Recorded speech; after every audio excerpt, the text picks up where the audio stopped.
the Boston bombing have the trademarks of an Al-Qaeda-inspired terrorist strike. Joining me now with analysis, we bring back former LAPD Detective Mark Furman, terrorism expert Steve Emerson. Now, let me throw in another curveball here, which is going to make news.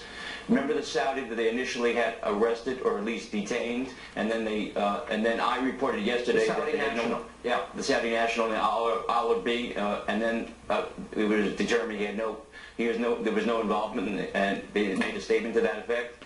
Well, I just learned from my own sources that he is now going to be deported on national security grounds next Tuesday, which is very unusual because. Whoa. You learned that Saudi national is going to be deported on national security? That's right. Well, now, wait, hang on, because Reuters did have a report tonight that I found odd, and that was Obama was meeting with the foreign minister, Prince, earlier tonight, and it was not on Obama's schedule. Reuters reported that. But it's very interesting because this is the way things are done with Saudi Arabia. You don't arrest their citizens, you deport them because they don't want them to be embarrassed, and that's the way we appease them. Well, excuse me, nobody gets to get deported, Mark Furman, on national security grounds, especially after a terror attack, until we've concluded whether or not that person could have been responsible, right?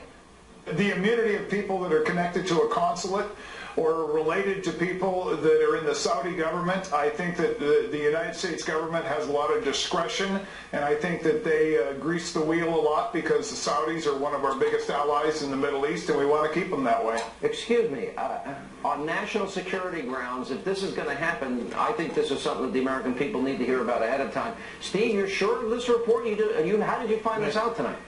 I found this out from a senior official in the agency that's conducting the deportation. That's ICE, Immigration and Customs Enforcement. All right, and that is obviously, if that's true, that's a big story.